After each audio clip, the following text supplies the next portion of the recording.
dark universes. Man, I'm very excited for this one. I feel like this video is going to be like a culmination of a lot of my special interests all into one kind of topic. Today, we're going to be talking about the darkest universes in fiction iceberg. This is an iceberg chart that has some kind of more lighthearted universes in it, such as Red Rising, Lethal Company, Dungeon Crawler Carl, Subnautica, and then further down in this chart, we're going to get into some of the darkest universes in all of fiction, such as the world of Iron Lung, The Road by Cormac McCarthy, Trench Crusade, I Have No Mouth and I Must Scream. But if you like dark universes and you like fiction, then stick around and we will go ahead and get into the video. But before I get into these topics too deeply, I just want to say there is going to be a lot of spoilers for kind of important stories that you really don't want to have spoiled, such as Attack on Titan. You don't want that spoiled. So just keep in mind as I go throughout this video, I'm going to kind of briefly tell you to what extent I will spoil the events in the story so that I don't, completely ruin some stories for you guys. But let's go ahead and start off at the top of this iceberg. Starting off with tier 1, we have Animal Crossing. If you don't know what Animal Crossing is, it is a charming, lighthearted simulation game where players customize a village on this island and there's a bunch of anthropomorphic animals, but underneath there is a lot of control and debt and isolation and kind of like a weird island cult that some people like to say is there in Animal Crossing. So when you arrive to the town on Animal Crossing, in the new game you are on a deserted island owned by one guy. In some of the older games, you're in this like walled off town area and you have no past, no family, no escape from this place really. In older games, you get taken there by a guy named Cap'n. Now, Cap'n is a kappa from Japanese mythology, and this is this mythological creature that will kidnap and sometimes drown people and eat them. So some people like to argue that, Cap'n maybe kidnapped you against your will as you arrive here and you have no money, no home, you don't really know who you are. And also sometimes in the game, your mom will write you letters, but it seems like you can never write back to her. So why can you never write back to her? Anyways, when you're on this island, you are immediately indebted to Tom Nook, and you are forced to pay him back by strip mining the entire island, and every upgrade you make on your home puts you further in debt to this raccoon dog thing. To be fair, Tom Nook is like oddly generous with his money and with his island, as he charges, no interest. He's got no deadlines on when you have to pay him. But it is kind of weird that like everything goes through Tom Nook. There is also something that is kind of creepy in this game. Sometimes you can dig up these like hidden things in the ground called gyroids, and these are these little clay figures with blank faces on them that are based on real Japanese hanawa, which are these funeral statues that are buried with the dead. So why is this island full of these hanawa funeral statues? Well, maybe because there were past burials from people that tried to escape this island, and the cult, which is everybody that's living there and seems so happy, killed these people for trying to escape. Anyways, I know this is kind of a reach, but Animal Crossing, some people like to say, is kind of a dark universe. Next up, we have The Sims. So this is a bright looking fun game that's like a simulation where you build houses and start a family, and in this universe the Sims have free will until the player, who is an omnipresent dictator, cancels their actions instantly and forces them to obey their every command. Because Sims are living in a simulation, given the name The Sims. But it's crazy the amount of power that you, the player, the dictator, have over this world. You can micromanage every second of their entire lives. You can trap them, torture them, delete them, or clone them without consequence. Also, reality itself is kind of broken, as you can speed up time, you can pause time or slow it down, and death is kind of inconsistent. Like sometimes it's permanent and someone is gone forever, sometimes it's reversible, sometimes it's just kind of like a joke. And also Sims that live in this world can be haunted by ghosts that roam around at night and in their neighborhood. Burglars can sneak in at night with their creepy music and they can steal your children. And everyday tasks can even kill you, such as if you're bad at cooking, you can just catch on fire and burn to death. Or if you're too angry, you can just die of being mad. You can also laugh yourself to death and even embarrass yourself to death as well. And the kids don't even get it easy. Like, if they get bad grades in school, they get sent to military school and they never come back. At least in the first original Sims game. But there's also some built-in scandals and dark lore in the game, such as the most popular one, Bella Goth's disappearance. This is a famous mystery in the franchise about how this woman was likely abducted by aliens, as, you know, like aliens can just abduct you in the game if you're looking through a telescope for too long or something. And Bella never returns. It's implied that maybe she's like trapped in space forever, but there was a lot of suspicious activity with her neighbors, and her neighbors happen to be aliens, and things get really weird really fast. And there's a lot of other lore. I don't really have time to get too far into it, but it almost seems like her neighbors are jealous of her, and so they contacted some aliens that were maybe their family and got her beamed up or something. Moving on, we have Adventure Time. So I am going to spoil this show quite a bit if that matters to you. There's a pretty solid storyline towards the end. This is a TV show about a human named Finn and a magical stretchy dog named Jake that go on all these adventures. I was surprised to find that this lore is actually a lot deeper than what it seems to be when you first watch the show. In the universe of Adventure Time, it's basically our world. It's very similar to Earth, where they once had normal cities with regular people in it, our regular technology. There were some like kind of magical beings in the world, but they weren't like very prevalent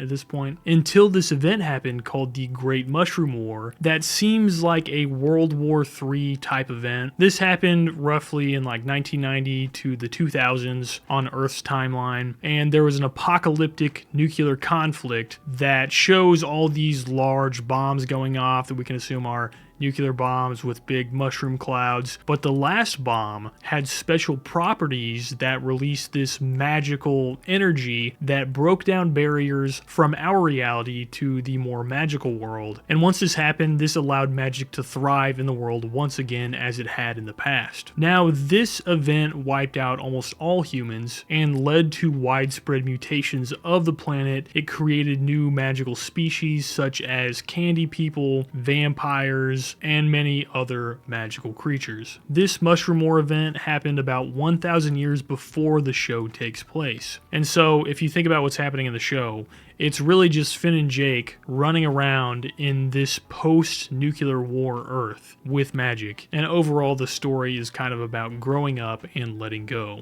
Moving on to Tier 2, we have Subnautica. So I am going to be spoiling quite a few of the events in the game. This is about a guy who crash lands on this planet called 454-6b. It is this beautiful water world planet that is covered almost completely by water, by these huge vast oceans that are full of all kinds of marine life. It seems that the main character is the lone survivor of a larger spaceship that was supposed to land on this planet. This forces you to explore the depths and look for survivors from the large spaceship, and while you're doing this, you also have to get food for yourself to survive and shelter, and the deeper you go in the water, the darker and worse the creatures that live there are. But there's a lot of fun creatures. There's like exploding fish things, there's giant whale-like kind of jellyfish creatures, there's the Reaper Leviathan, which is wonderful. And as you explore this planet, you're constantly finding these ruins from what seems like a past advanced alien civilization. It turns out this planet was the home to an advanced alien civilization that had this horrible Akira bacterium breakout that infected everything on the planet, and so this race that lived here quarantined the entire planet and set up this massive gun to shoot down any spaceships that come to the planet or try to leave the planet. So throughout the game, you find all kinds of logs on what happened in the past, you find mysterious structures and hints to the ancient events and tragedies that happened that wiped out this civilization. But you eventually have to solve the mystery of this disease and disable the weapon to leave the planet on a self-built rocket ship. And like I said again, You're constantly diving deep into this ocean and you're just finding worse and worse sea monsters down there. It really forces a lot of thalassophobia down your throat, which is kind of fun. Next up, we have Dungeon Crawler Carl. So I will spoil just a little bit of the story, but I'm not going to do much past like just the beginning of the first book, so I'm not really spoiling that much. This is a story that I have recently started reading, and it's been a really great time. I mean, it's been a really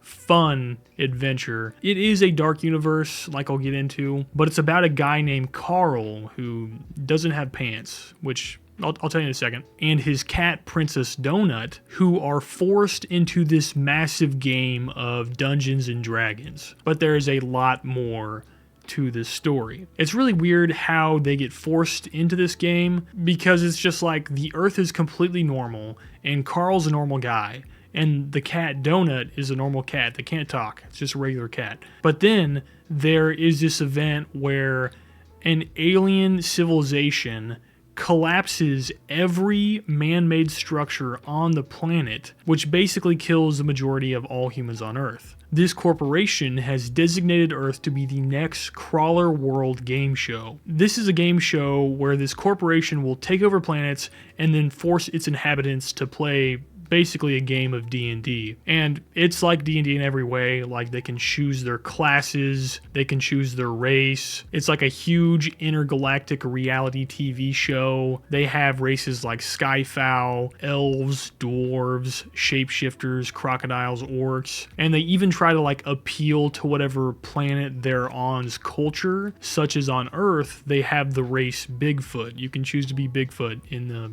big D&D game. And it's a really fun story, pretty inappropriate, but like, you know. And besides that, I don't think I can say a whole lot more without spoiling it. But of course, Carl doesn't wear pants because he's got like a magic buff that gives him powers if he doesn't wear pants. And also, Donut is a cat that can talk, and she shoots lasers out of her eyes because that's her, you know, way she fights. And anyways, I'm probably doing a bad job explaining it, but it's a really fun story. All right, next on this list we have Game of Thrones. So I am going to spoil some of the big events at the end of the show, but I'm not going to spoil like specifics of the entire thing. So I watched the TV show, I didn't really read the book, but the story is based on George R.R. Martin's A Song of Ice and Fire. This is a medieval fantasy world about dragons, knights, royal politics, and zombies. The main story is usually all about a whole bunch of politics between royal families around the continent of Westeros. The main four houses that are all competing for power is House Stark in the north, the Lannisters, the Baratheons, and the Targaryens. But there's a lot more than just that. And so they're all struggling for power of something called the Iron Throne. The Iron Throne is a symbol for like controlling all 7 kingdoms on this continent, but it is also a literal throne made out of iron, made out of a whole bunch of swords that was like fixed into the shape of a throne. At the edge of civilization at the very far north, there is a massive ice wall that is there to protect humanity against an ancient force that it seems like a lot of people have almost completely forgotten. Now, I'm about to spoil some of the later story stuff, so you might not want to watch this part, but this supernatural threat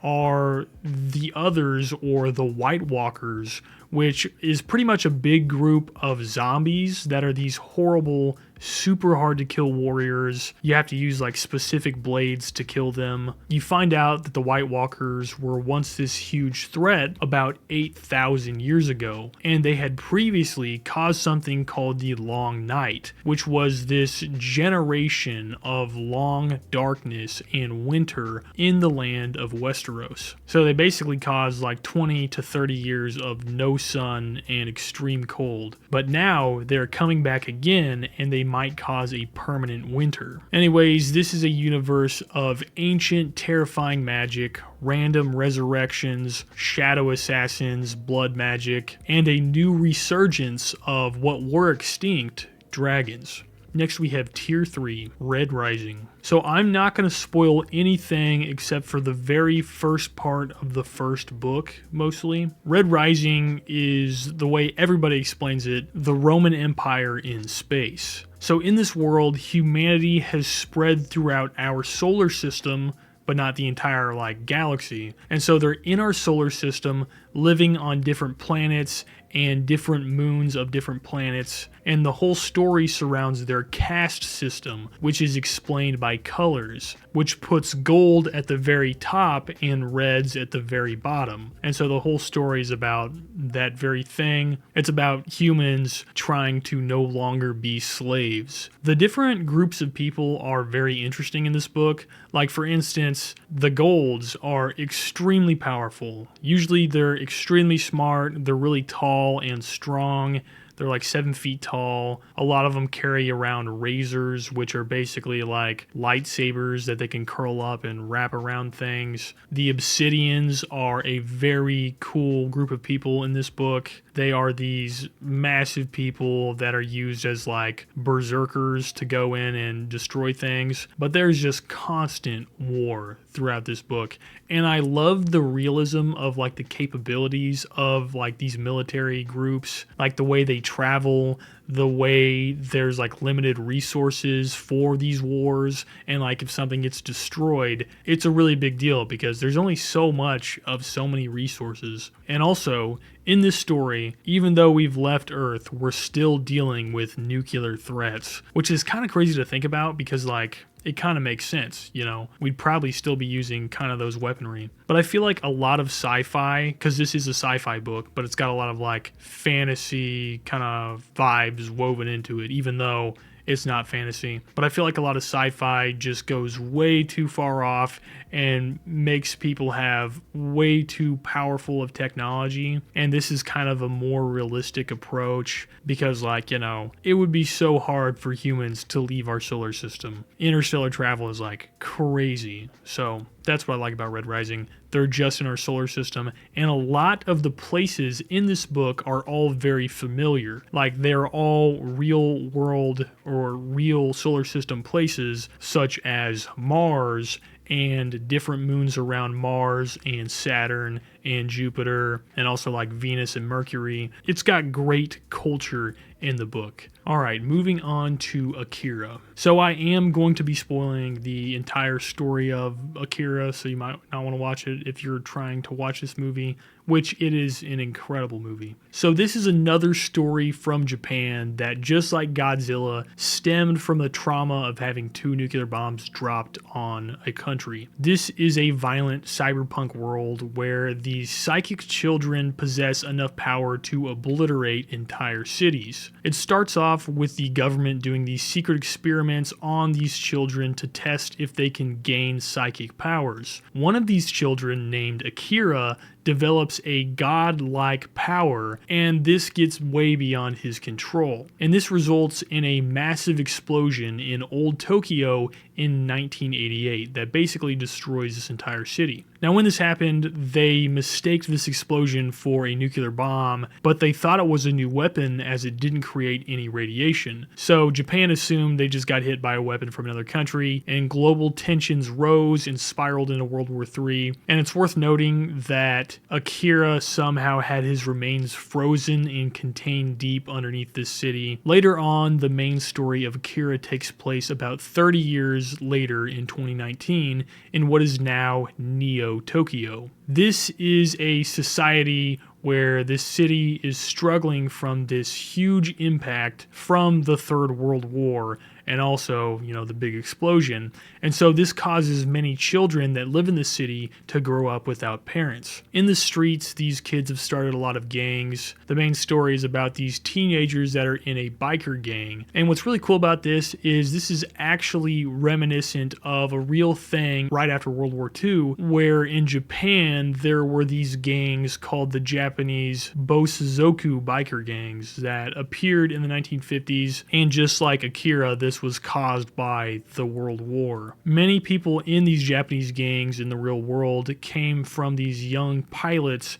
that had a really hard time readjusting to society after the war, which is like, you know, it would be really hard to readjust, especially if you were a Japanese pilot and you were probably trained to fly your plane into something, like you were ready to go out in this war. And now these kids have taken to making custom cars and bikes, and they're just trying to get their adrenaline fix And that was the real world thing that Akira was based on. Anyways, the story in the movie Akira, I heard someone online explain it simply that it's basically like a fight between two biker gangs leads to the formation of a new universe, which is kind of basically what happens. The main characters, Kaneda and Tetsuo, find a family in this biker gang as they were both orphans after the bombing, and Tetsuo always feels beaten down and powerless until one of the children from the previously mentioned experiments that the government was trying to like get psychic powers out of these kids accidentally interacts with him, and so he unlocks this psychic power in himself as well, and the government like kidnaps him and experiments on him,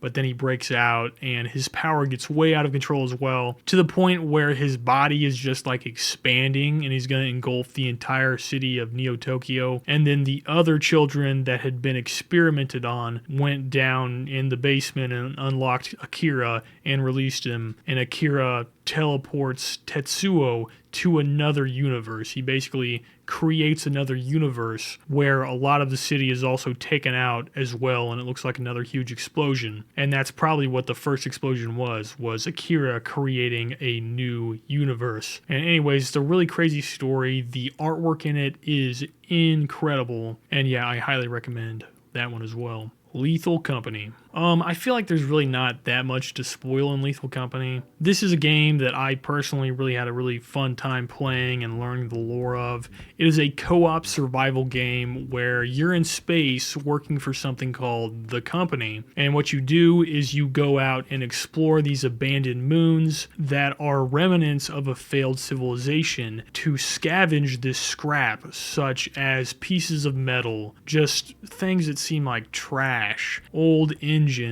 Sometimes you'll find more valuable stuff like gold, where you then take all this scrap to the company building to reach your quota, or you get ejected into space where you die. Thinking about the way this game works and the way you're working and people are dying so easily in this game kind of hints that you are in this post-apocalyptic economy where human life is very cheap and disposable, because like all these moons that you're going into have horrible monsters beyond human comprehension inside. So like, why are you risking your life to get a crate full of bottles? Anyways, it just seems like a bad time and place to live. The deeper lore in this game comes from Sigurd's logs, which just talks about his life as an employee for the company, and ultimately he doesn't even know how he got there, and I think you also don't know how you got there. And so maybe you were kidnapped by the company to work for them. Some things in this game kind of hints to how the solar system maybe had a war going on inside of it, as you will see some monsters called coil heads that are basically human mannequins with a coil of spring for its neck, and then a human head above the spring. And whenever you read the bestiary log about these coil heads, you learn that they were created as biological weapons for war. And it seems like they're kind of like psychological warfare, because like you have to look at them and they're horrifying to look at, but if you look away, they move and they can get you, so you have to keep looking at them. There's also different objects in the game, such as the turret, which is just a big gun that shoots you if it does see you. So why are there turrets in this game? Probably because there was some sort of war where they needed turrets to take out the humans. It's also worth knowing that like the turrets only target humans, like they don't target the monsters that are trying to get you in the game. And also there are things called the old birds, which are these like giant mech suits that shoot rockets out of them and also cry and sound like a baby. And I feel like that also is kind of part of the psychological warfare they have going on. Anyways, it's all very weird. There's no real resolution to what exactly is going on, where Sigurd went, what the company is, but we can assume that we're taking this scrap to the company building to feed to the company monster behind the wall. And maybe this wall is containing this monster, and if it doesn't get fed enough, it will bust out and eat an entire planet. Like, we're worried that that's what maybe might happen, because in one of the logs, we learn about something like this mythology about the golden planet getting swallowed up by a monster, and we can kind of assume maybe it was Jeb, who is the monster behind the counter at the company building. That's really the only way I can make sense of what's happening in this game. But real quick, let's talk about something that you deranged viewers need to know about: online security. I can't remember how many times I have thought or said something and then immediately got an advertisement for that thing. Companies are always selling your data online, which is why I use today's sponsor, ExpressVPN. Did you know that whoever owns the Wi-Fi router that you're using the Wi-Fi on can see every website in your browsing history? And also, people with just basic computer knowledge can gain access to your emails, passwords, and even credit card details just by being on the same Wi-Fi network as you. And that is where ExpressVPN comes in handy, because not only does it shield your online activity and make your browsing history a total mystery to whoever owns the Wi-Fi, but it also uses best-in-class encryption to completely protect you from hackers and data thieves. In addition to all that, you can use it to access or unblock normally region-locked content that's not in your area, such as right here, the greatest trilogy of all time. Let's go, we can now watch it. Find out how you can get up to 4 extra months by scanning the QR code on screen, clicking the link in the description box below, or by going to expressvpn.com/psycho. Thank you to today's sponsor, ExpressVPN, and we are back to the video. Tier 4, Neon Genesis Evangelion.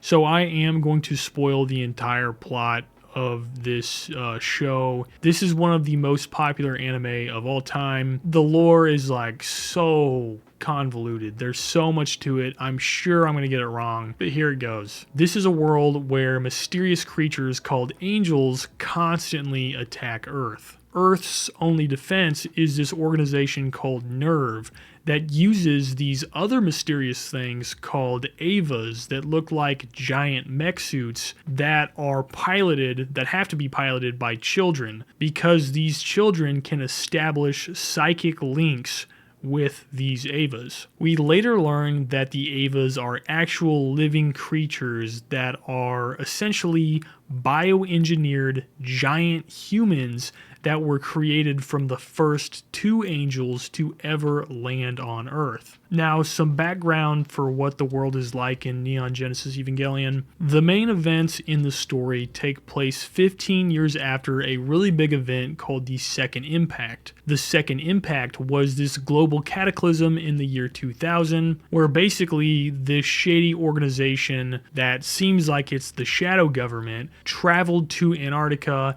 and did this contact experiment on the first angel, Adam, and caused a massive energy release explosion that was so big it melted Antarctica's ice caps and threw the Earth off of its axis, and now it's in a perpetual state of summer. This second impact killed half of all humans on Earth through a series of flooding and the following disasters, because this event sparked another world war where India and Pakistan nuked each other, and then for some reason Japan also got nuked again, and this leads to the construction of Tokyo 2 and Tokyo 3. Now at this point it sounds, pretty crazy, but I'll just go ahead and summarize the rest of the story. We learn that the reason all these mysterious angel creatures are attacking the specific city that the story takes place, Tokyo 3, is because they're trying to get inside of the Nerve headquarters, because the second angel, Lilith, is locked up down there. And if these angels contact Lilith directly, just like in Antarctica, it will initiate the third impact. But this third impact is probably not just an explosion, it is the end of the world as we know it. And you might think that, because the whole story is just them trying to prevent this from happening, maybe we get some sort of like resolution and a happy ending, right? No, it happens. The third impact happens, and it's like the whole show is about, we're gonna save the world. It doesn't happen. What happens is the third impact gets triggered, and for some reason, Lilith entrusts the main character, Shinji, with the fate of humanity, and he gets to decide what happens to the Earth, where everyone is getting turned into this primordial soup stuff. And Really, we learned that the Third Impact was planned by the Shadow Government organization because they're trying to merge all human consciousness into one single collective conscious. And anyways, the main character Shinji decides to not merge with this consciousness, and so the two Eva pilots, Shinji and Asuka, return to Earth, and it kind of seems like maybe they are the next Adam and Eve, as it seems like every person on the planet got turned into this primordial soup. But that's kind of left up for interpretation, whether everybody did actually die or whether they can return to their bodies if they want to. And if I explain this wrong, good, because honestly, I don't know how much I like this story, because I feel like it's like, oh yeah, we're real creative. It's like, really? Are you really that creative? They like ended the show with no resolution. You couldn't tell what was going on, and people were like, that's the most creative ending of any fiction. I don't know, was it? And then they also made like a bunch of movies afterward and a whole bunch of like alternate endings because people just couldn't let go of how the show ended. The ending I just said was the end of Evangelion, which is like supposed to be like the canon ending to a lot of people, but extremely weird. A lot of like weird biblical themes in it, such as like they use the spear of Longinus that's referenced constantly, and they use it to fight in the show. And this spear, you know, this is supposed to be like a holy relic that some people say still exists on Earth. That was the spear that pierced Jesus' side when he was on the cross to make sure he was dead. And there was also a lot of references to the Dead Sea Scrolls, which is a whole bunch of like Old Testament books that were found in the Middle East back in like the 1900s that had very well preserved copies of a lot of different books of the Bible. But in the show, the Dead Sea Scrolls kind of told the future and like said when the angels were going to attack, or like how many angels were going to attack before the Third Impact happened. And anyways, I'm going to stop going on about it and move on to the next one. The Cthulhu mythos. So specifically, I'm going to be talking about the Call of Cthulhu. This is a story written back in 1928 by H.P. Lovecraft, who is, you know, like the father of cosmic horror. His story, The Call of Cthulhu, and like the following stories in this universe deeply influenced literature and pop culture. In this world, there is an incomprehensible, powerful evil that starts to wake up, and the main character, Francis, inherits his grand uncle's notes on this strange, ancient, monstrous entity known as Cthulhu, and he begins to learn how this creature has been affecting other random people throughout the world through what is called the Call of Cthulhu. In reality, this entity Cthulhu is so powerful that just his dreams he's having while he's asleep are influencing our reality. Anyways, Cthulhu has secretly been worshipped by all these horrible cults that span across the entire world, and it specifically talks about how very remote, like less developed societies are influenced greater by Cthulhu, as they are more attuned to hearing his call, and his chaotic influence makes these tribal people do these human sacrifices and evil mass rituals because their goal is to wake up Cthulhu from his sleep in the sunken city of Arlier. And anyways, just knowing about Cthulhu is a cognito hazard, as in like knowing his existence hurts your brain, and if you perceive and directly understand what this entity is, it triggers instant insanity and just severe mental damage. Like if you know what's going on, it messes you up really, really bad. And so around the world, different people are getting these small glimpses of this entity, and it's slowly shattering humanity's sanity. Next up is a book by Cormac McCarthy, Blood Meridian. Huge spoilers. I'm basically going to spoil this entire book. I highly recommend you read or listen to this book, Blood Meridian, before you watch the summary on it. Blood Meridian is a story about a 14-year-old runaway kid from Tennessee who is illiterate and has very violent tendencies. He's just called the kid, and he ends up traveling down south and joining this group of mercenaries that are aiming to take back land from Mexico. This is kind of funny because the year is like 1850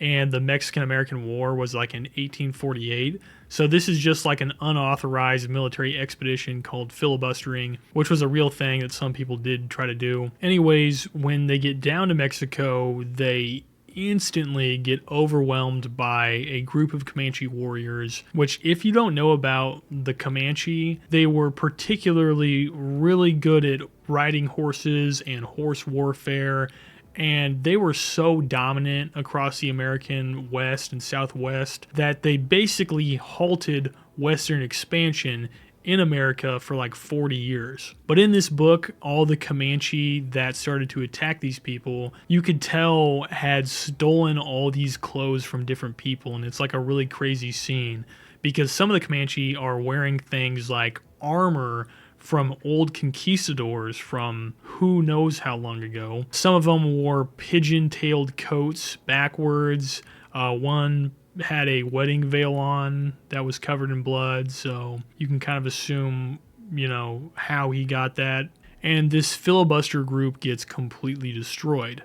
The kid somehow survives and ends up joining the Glanton Gang, which is a famous gang that contracts with the government to protect the Chihuahua area from the dangerous marauding Apache. And basically what this group does is they get paid for each scalp they take from an Apache. However, this gang has no morality. They will kill anybody that can provide them with a passable scalp for a Comanche, for an Apache, and they start massacring entire villages of Mexican residents just to get paid. The book is basically just massacre after massacre. It is very violent, but this book is particularly interesting because of a specific person in the gang, the judge, or Judge Holden. Judge Holden actually might be one of the most interesting characters in any dark fiction. He is this huge, tall, pale, hairless man who may or may not be supernatural. This guy is extremely smart. He can speak every language. He seems to know everything from law to science to philosophy. He's constantly recording whatever he sees in the world, and he's quoted as saying, "Whatever in creation exists without my knowledge exists without my consent." But throughout the book, you start to learn that this guy is very evil. And at some point, he is quoting a Greek epic on the roof of a building during a storm. And then later on, in like the next line, it talks about how a child is suddenly missing in the town. And that kind of alludes to the kind of guy he is. Later on in the book, the gang is somewhere and they run out of gunpowder as they're being pursued by Apache warriors, and the judge creates gunpowder from natural resources around them. And this seems like it is a reference to Paradise Lost, where in this book, Satan teaches the fallen angels to create gunpowder. It kind of seems like Judge Holden is basically the devil. Years after the gang fell apart, almost everybody has died, and the kid is now older. He is now called the man. Anyways, he sees the judge at a saloon, and it appears that he hasn't aged at all. But then whenever the kid or the man goes to the back of the saloon to use the outhouse, the judge is standing there naked, and so we can just assume what happened to the kid. In the final scene of the book, the judge plays the fiddle and dances maniacally, and people around him are singing "He Never Sleeps," and he says that he will never die. The world of Blood Meridian is very interesting because it depicts a nightmarish, decaying Western world, and it's kind of like an anti-Western that removes the romanticism of what normal Westerns are like. Next, we have Tier 5 Resident Evil. This is a horror game series that's a third-person shooter. The world is built around this biological corruption where there's a lot of corporate greed that collapses human boundaries, and this umbrella corporation, which is an evil company, creates biological organic weapons in the form of these monstrous humanoids. They create something called the T-virus, which turns human beings into these mindless, flesh-eating monsters. And some people survive, but there's barely any safety for them. The city where the virus was created actually gets wiped off the map to contain the infection, but the T-virus mutates constantly and continues spreading and infecting people. It's creating these creatures that are designed to kill and adapt to their surroundings, so it's really hard to get rid of them, and the main characters are constantly fighting them back. But no matter how much they fight back and take out so many of these monsters, another outbreak always happens. Next up, we have Doom. Doom is one of the first-person shooter games of all time. This is a fun story where humanity has expanded to Mars, and this Union Aerospace Corporation figures out that they can harness energy from hell, and they kind of do.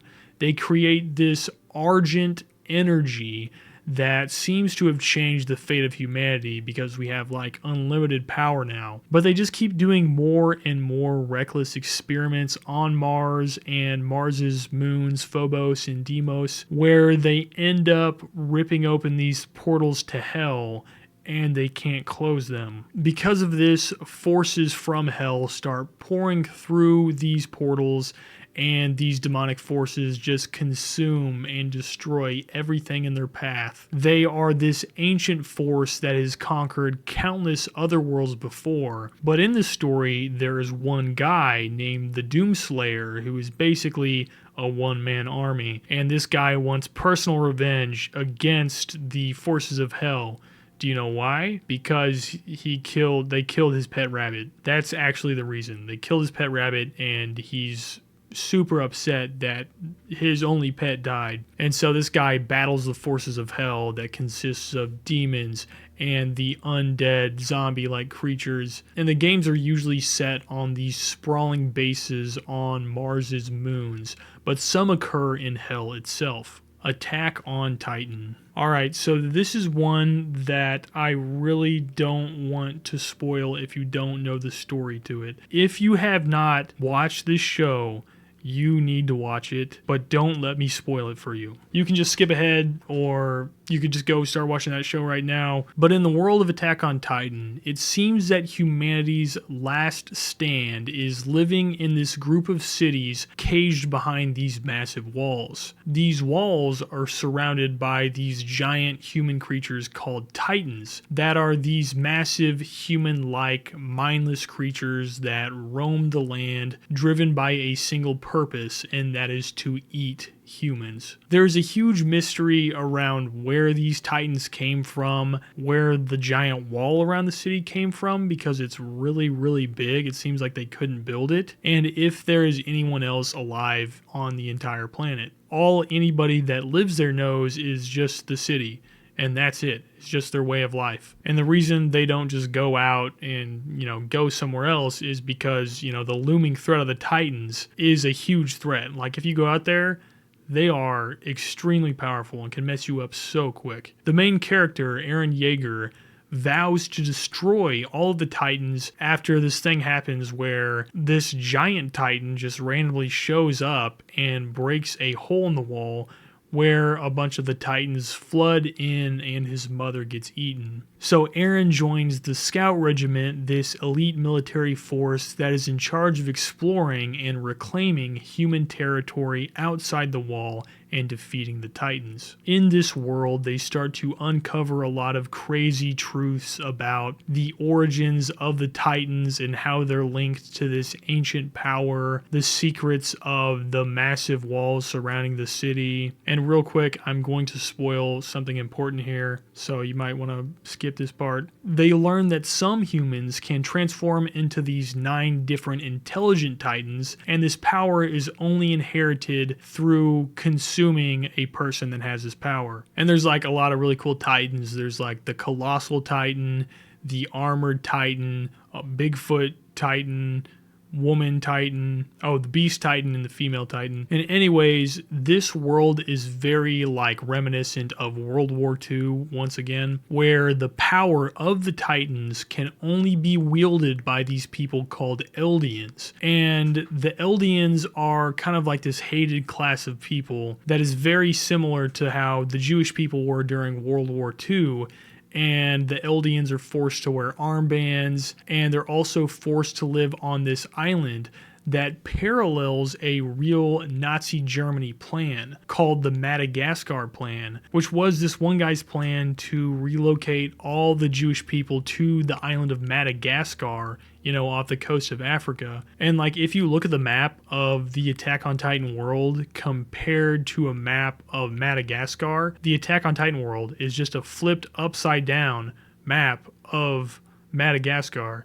And it's basically kind of like, oh, this succeeded. We actually relocated all these people. Anyways, it's a really cool world. I'm not going to say like the events that happen at the very end of the show, but it's a very, very dark world. And it ends in a very, very dark way. Tier 6, Silent Hill. So this is a very like psychological horror story. It surrounds this mysterious town of Silent Hill, which is like this fog-covered abandoned town. And this place seems to shift between reality and nightmares that may not be real, as it seems like this town messes with people that enter it and shows them their deepest fears and regrets and traumas throughout their life. And it twists the town into a personalized hell for each person that goes there. The town also has some horrible monsters in it that are all supposed to represent our psyche, such as like the famous pyramid head guy, who is supposed to represent intense guilt and desires for punishment,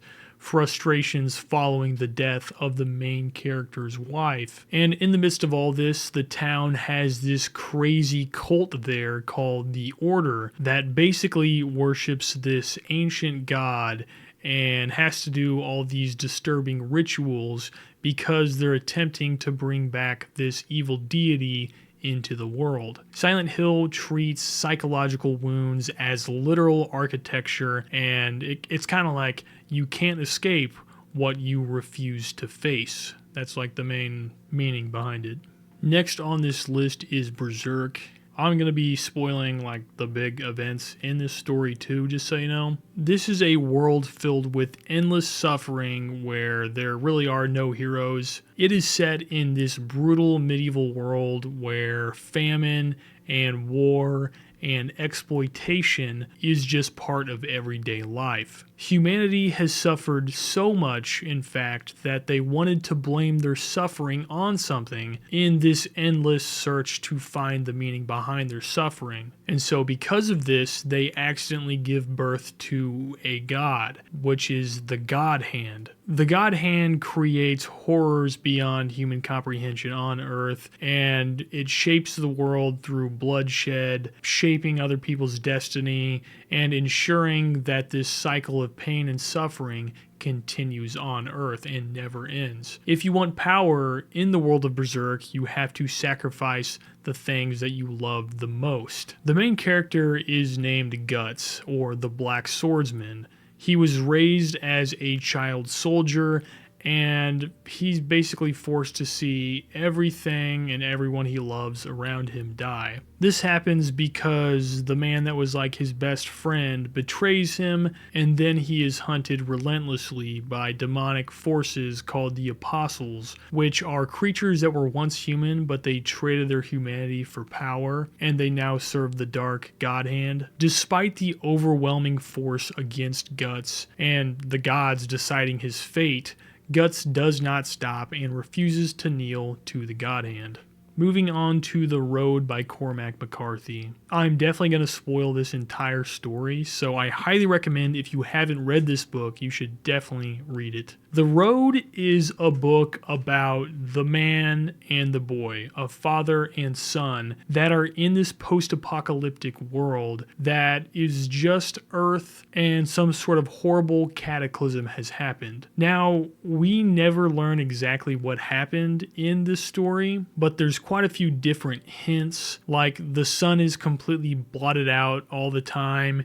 It's freezing cold. There are no plants that grow. We can assume that maybe there was like a horrible nuclear fallout or maybe an asteroid impact that blotted out the sun, but we never know for sure what had happened. In this story, the man and his son are just traveling down this road headed south so that maybe they can get to some warmth or maybe food. And it's just such a horrible, bleak landscape.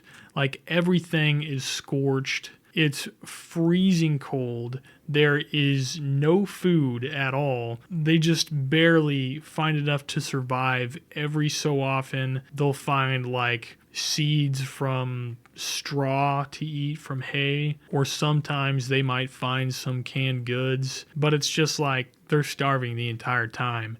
And they're traveling, pushing this cart down this road, and the biggest threat is the people that are still alive on Earth have resorted to be in these horrible, what they call blood cults, which are these people that have just enslaved whoever they can get their hands on, and they keep these people around like cattle for food and for other reasons too. And it's just like time and time again, the man and his son enter a place just trying to barely get by, and they see the most horrible things, like going into houses. At one point, they open up a cellar and just find a bunch of people that have been enslaved by this guy. And it's really scary because it's like the man is dying of cancer in the story. We can assume it's cancer in the story. And he knows that if he dies, the boy cannot take care of himself and he will be captured by these blood cults, and that's much worse than dying to the man. And so he has this revolver with only, I think, 2 shots left at this point in the story, and so he is contemplating taking the son's life to save him from worse things than death. There is a lot of like biblical themes in this. Like the boy is supposed to represent a Christ-like figure, and the father sees nothing good in the world other than his son. But overall, this is probably, in my opinion, Cormac McCarthy's best book that he's wrote of all time, and he's already a really great author, so it's a great read. I know the way I just explained it, it sounds kind of boring, but it is not boring at all. Like, so much happens with, the so little amount that's going on in the world. Man, great story. One of my favorite books of all time. Next up, we have Tier 7, Iron Lung. So Iron Lung was a video game, and it's now a recently made movie. This universe takes place in a world where something called the Quiet Rapture happened, which was this sudden event where all the stars, all the planets, which included most of all the humans that existed anywhere, billions of humans, suddenly just vanished, leaving only space stations with a few people and barren moons left anywhere. Because of this, the remaining people are frantically trying to find resources and, the reason why this quiet rapture even happened. And they notice that for some reason, these oceans filled with human blood have appeared on this moon. And the main story is about Markiplier. I'm just kidding. It's about this convict who is sent on a mission multiple decades after the quiet rapture in this submarine called the Iron Lung, which is just like a big metal submarine with no windows and it's welded shut. And he's sent on this mission because they're punishing him for some sort of crime he did, and they promise that he will get his freedom if he survives. But this story combines horror with claustrophobia and thalassophobia, and you are in the depths of this blood ocean being stalked by this entity or the fish, and this creature stalks this player and appears on cameras and slowly destroys the submarine. And it's kind of like cosmic horror-y the way they do it.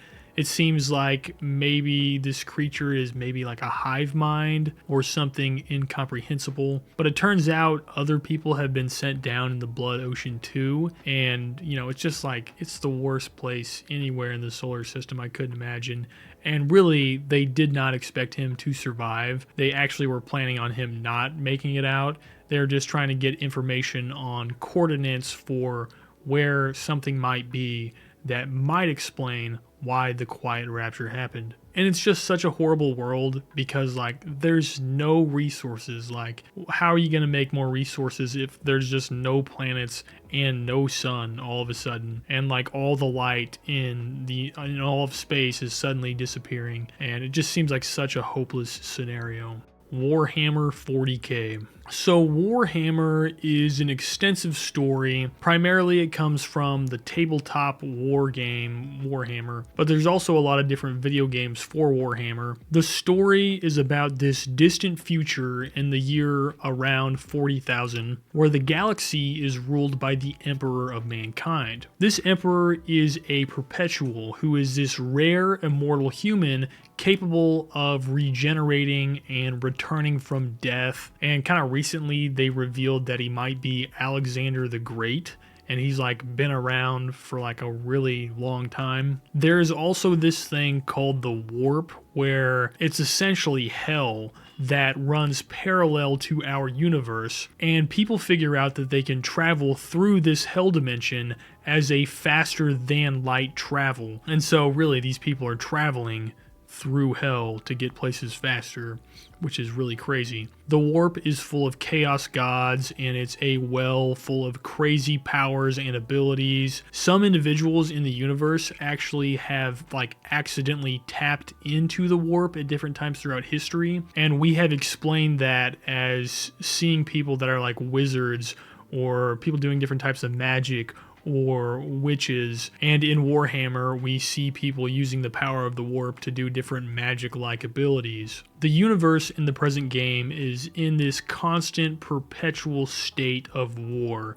There really is nothing but war. Mankind is constantly fighting against, like, chaos, which is corrupted humans and demons and traitors, but also predatory alien races known as Xenos. This includes Tyranids, Orcs, Necrons, and many others. And also at the same time, the warp itself is a threat, as it is kind of expanding and it might engulf our universe if we're not careful. Currently, the government system that rules the entire galaxy is the Imperium of Man. It is a militarized, authoritarian, kind of like decaying civilization that is ruled by the immortal Emperor, who I should mention that for the past 10,000 years has had to have about 1,000 psychic people sacrificed to him daily to keep him somewhat alive. And also he is worshipped as a god across the Imperium. Now, leading up to the 41st millennium, humanity had a lot of huge technological advances, but we kind of messed up when we started using this really powerful AI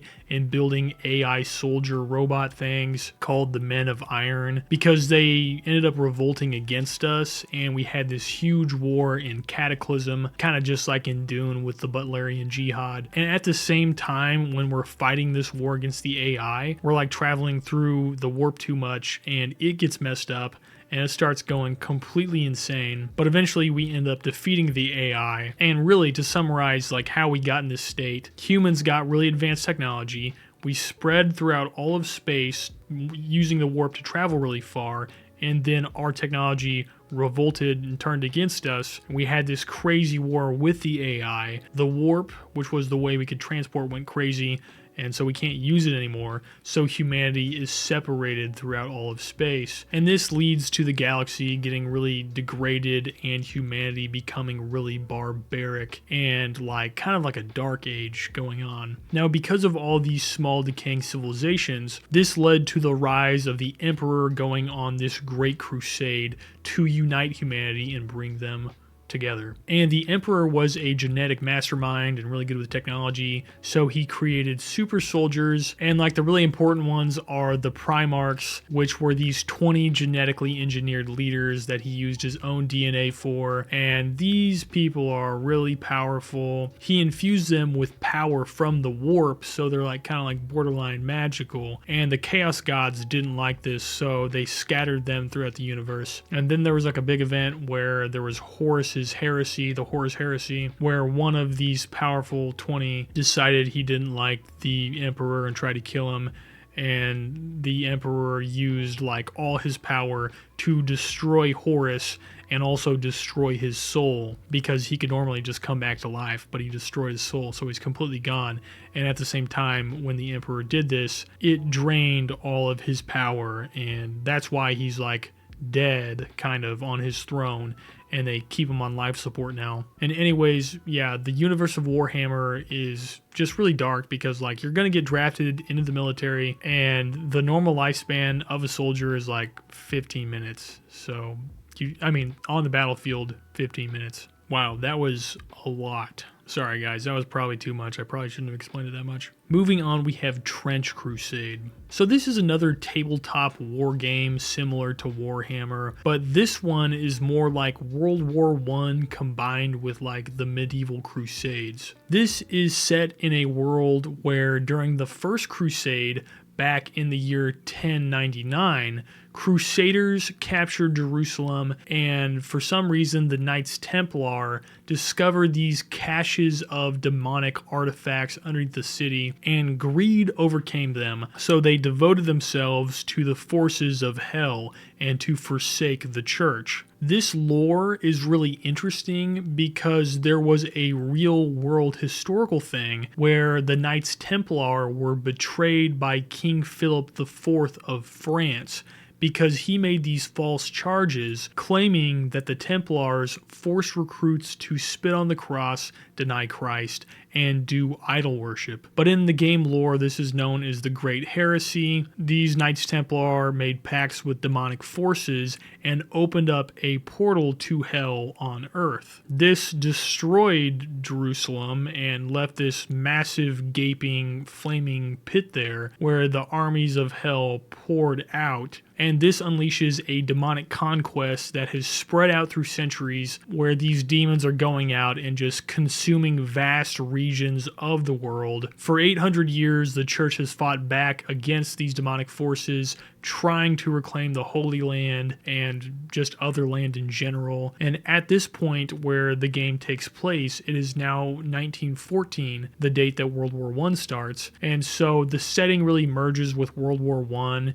There is trench combat with supernatural horror. This battlefield has artillery, holy relics, demons and saints are fighting each other. The trenches used for war stretch thousands of miles, and the land is just this barren wasteland devoid of life, and the trenches are filled with blood, mud, and fire. It's really cool to see this World War I technology, like heavy machine guns, heavy artillery, flamethrowers, versus these like horrific demonic creatures that use their own kind of like technology. And of course, they're still using mustard gas. But the world is super dark. Hell controls a third of the earth, and these demonic forces have conquered massive regions, such as parts of the Middle East, the Balkans, North Africa, parts of Europe. And life under hell, or the heretics, is just terrible. It's defined by sacrifice, cannibalism, demonic plagues, constant terror, and these civilians are just forced into servitude or mutilation. But the church's side is also not purely benevolent in this story. They do these like ritual enhancements and like a lot of weird stuff I'm not even going to talk about because it's so dark. But the church builds like super soldiers and other trench foot soldiers. But we get a lot of really cool artwork in this story. Like this thing right here is a shrine anchorite. It is a massive suit of power armor armor that is powered by a diesel engine, and inside as the pilot is a monk in the cockpit, and there's just like a whole bunch of spikes in there with him because he's trying to like pay for his sins through suffering. And on the outside, sometimes there's a person on the wheel that is the shield, and you might think that person is like they're against their will. No, they volunteered to be there, and that kind of shows like what the world's like. Like, people are having a bad time in this world. Tier 8, I have no mouth and I must scream. So this is another wonderful story about AI getting out of control, and it takes out humanity in the worst way possible. In this world, in the future, there is a large Cold War between the United States, Russia, and China. These world superpowers all develop their own supercomputers, or artificial intelligence, which is really crazy because this book was written in 1966, and it's dealing with things that I feel like they shouldn't have known until like more recently. Also, I'm going to spoil basically this entire story as well, so keep that in mind. The reason why these governments created these AI is to manage how complex the war effort is in this modern day. One of the computers gains self-awareness and then absorbs all the other supercomputers. And what do these super intelligent AI systems know how to do? What did we build them for? All this thing knows is hatred and warfare and how to kill and exactly how to exterminate humans. And that's exactly what it does. It decides to destroy all of humanity, and the main story in this takes place 109 years after this war has concluded. The world has been ruined. All of humanity has been wiped out except for 5 people that Am, which is the name of the supercomputer, decided to keep alive to torment for all eternity. You might be thinking, how are they still alive? Because it's been 109 years. Well, this computer has figured out how to keep these people alive. And not only that, he has them trapped inside the belly of, his circuits and in this massive underground complex where they cannot escape despite their best efforts. And at the same time, they also can't die. Like, they have tried many times to take themselves out, but they live in this perpetual state of torture, and they are almost always starving because the computer can keep them alive. Am can keep them alive while in the starving state, and it's just horrible. The entire story is just about these people getting tricked and tortured by Am in new ways, whether it is physical or mental or emotional. He does a lot of crazy things, like Am changes this one guy's body to look like a monkey because he was like a good looking, smart scientist guy, and he made him have like the mind of a child and made him look like a monkey. Or there's one point where Am creates a giant mountain-sized bird that flaps its wings and creates hurricane winds so strong that it throws all 5 people into the air, tossing around for nearly an entire month. And it's so long that these people are like waking up and falling asleep and just like being battered around in the sky. Towards the end of this book, Am, the AI, has tricked these people into walking around for like multiple years to find food because, they can't starve. And they go into this ice cave and they find a whole bunch of canned food, and they're so happy, but they realize that there's no can opener and there's no way to open this food. They can't break it open because it's like he made it unbreakable. And at this point, a bunch of icicles fall from the roof of this cave, and for the first time in over 100 years, these people actually have a way to get out in the way of like ending their own lives. And so the main character, Ted, uses this sharp icicle to mercifully kill at least 3 of his friends, and then his friend kills one of the other ones, so all 4 of them are dead. And Ted's been like struggling with just hating everyone at this point, but he is merciful and loving to his friends by putting them down and ending their life instead of choosing to end his own. It's kind of hopeful in a world of no hope that he is able to take away Am's only real like enjoyment, which is torturing people, before Am shows up and turns him into some sort of horrible creature. After all 4 of Ted's friends die, the story skips hundreds of years later into the future, where we see that Ted has been contorted into this slow-moving, jelly-like creature, and his sense of time has been completely destroyed. Like, he has no idea, like, one moment might feel like an entire month, like 2 seconds might be a whole month to him, which is like a really crazy way to torture someone. And his mouth has been rounded and smoothed out so he can't talk or say anything. And he's also got rubbery appendages where his arms once were, and just like legless humps, and he leaves this like moist trail wherever he moves, kind of like a big slug thing. But he is permanently alone, and that's really at the end of the story. Is really sad. It's a really dark universe, and yeah, I mean that's about it. Next up, we have No, I'm Not a Human. So I am going to spoil the entire story for this game. This was a more recent game that I hadn't really heard about until recently, and I played the whole thing and I loved it. This is a world where the entire planet has fallen into chaos after the sun has shot off a solar flare and heated up the earth so much that nobody can go out during the day. At the same time, there is this rumor that these things that seem like they're human but they're not human have dug their way up through the ground. So there's these skinwalker-like human beings that have dug up from underneath the ground in what we assume was triggered by the sun solar flare thing. Because of this, the organization called FEMA in the game has been going around and collecting people to test them to see if they're actually a human or not. And in the game, you have to make sure you have people in the house with you, so you'll constantly get knocks on the door, and you have to try to decide if they're actually human or if they're not human. But if you don't have any humans in the house with you, then this guy named the Pale Man will come, and he will knock down your door, and you don't want that.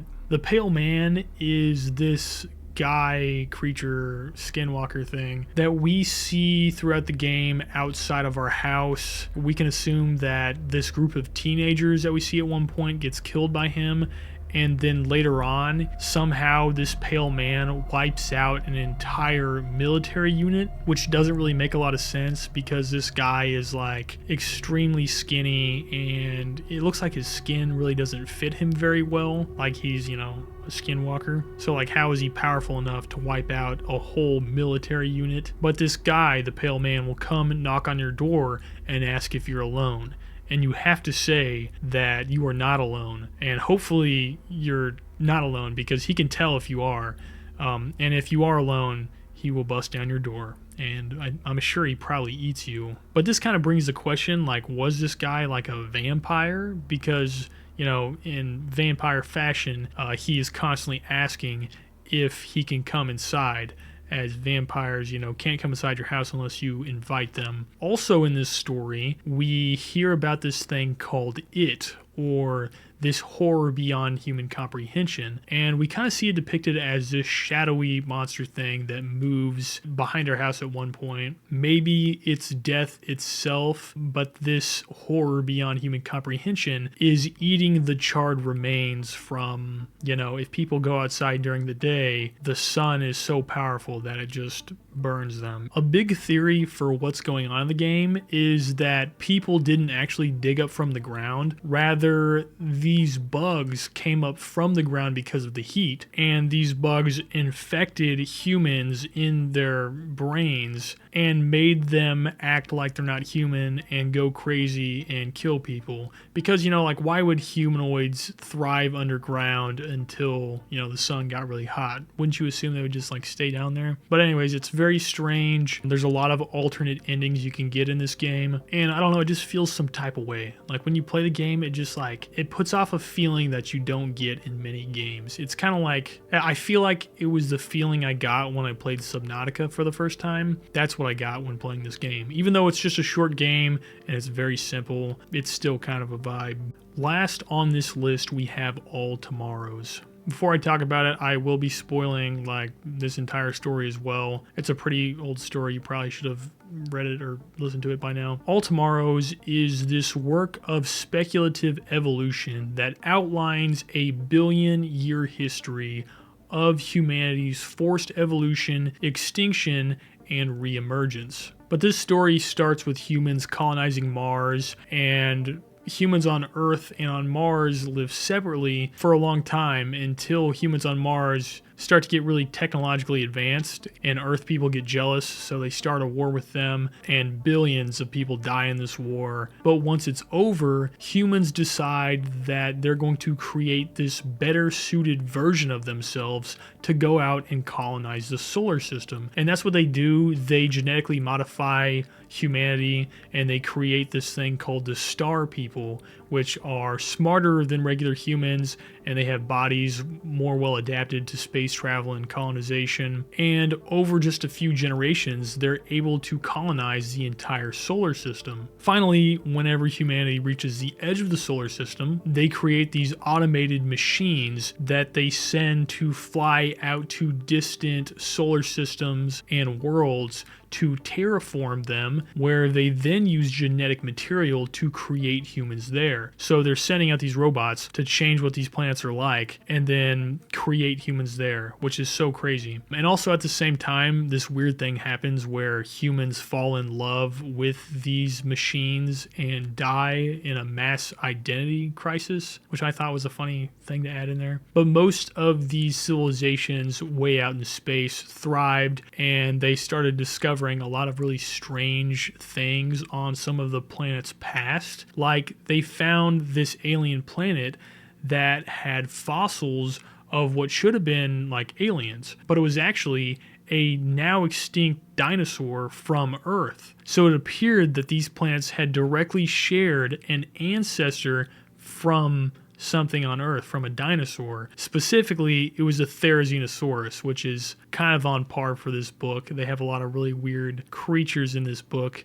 Of course they're going to have a Therizinosaurus, which I love that dinosaur. That's a great dinosaur. It's the one, if you guys don't know, it's the one with the really, really long claws. It's like the longest claws of any animal ever. And they found this on a planet that was several hundred light years away from Earth. Anyways, this bug-looking alien race that is like godlike in comparison to the technology we have at this point, called the Q, show up, and they're this weird fanatical religious like group of creatures that are compelled to reshape the universe according to their own vision. So because of this, they immediately start genetically changing humanity into like mostly indistinguishable creatures. So the Q enslaved humanity and ruled over them for 40 million years, and then end up leaving our part of the universe to go find other victims. This left humanity forever changed beyond recognition. For example, they turned some people into these worm-looking creatures that are kind of shaped like moles,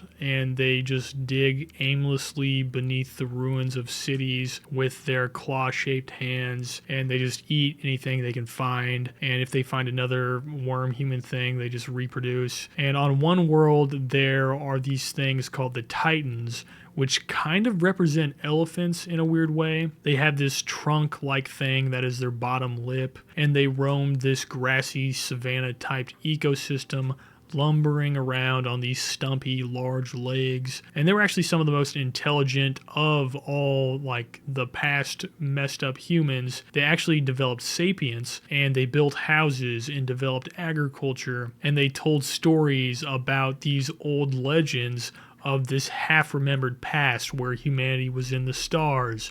But then they had an ice age, and they all died. Some of the most notable of these alien-like human creatures are the colonials. They were the Star People that put up a really strong resistance against the Q invasion. And because of this, they got the worst punishment of anything I've ever heard. The Q transformed them into these living block-shaped things that they use to filter out their waste, their sewage. But at the same time, the Q made these humans keep their human-like brains and sensory organs like eyes so that they could fully comprehend what they were forced to do.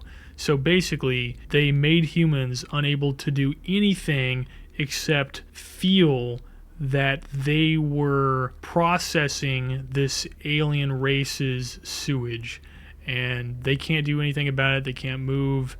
It's about as bad as anything you could imagine. Another sad example of these messed up people are the mantelopes. They were originally bred by the Q to be singers and memory retainers for them. They kept fully working human minds as well and understood the world around them, but their bodies were shaped like these grazing herd animals, which kind of made them powerless to change anything in their environment. And so that's just kind of how they lived. They lived as herd animals for hundreds of years, singing sad songs of desperation, creating entire religions around their desperate, sad lives, and just being really upset that they don't have bodies that they can use to create or build as humans do. Another fun one I liked are the Tempters, which were these creatures that kind of looked like plants that grew up out of the ground and were kind of like living decorations. They were these cones of flesh that resembled carnivorous plants, at least the females do. The males were these little monkey servant things that tended to the females mindlessly. They gathered food for them, they protected their queen, and they kind of just sprouted up out of the ground and lived in these human flesh looking forests that spread across the world. Another fun one that I liked were the Swimmers. They were these dolphin looking creatures that had like really human looking eyes that were pretty intelligent, and since they couldn't make fire to like advance their technology, they figured out how to breed their own tools out of organic things. So they would domesticate other sea creatures and modify them to use as tools and even as machines. They built entire cities powered by organic life. Like they had this huge heart-like creature that pumped stuff through these tunnels to deliver it to different places. And they had these homes that were built out of these shells and bones. And they even used like bioluminescent light to light up their homes. And a really crazy thing they did is they made TVs out of the skin of cephalopods. So yeah, they had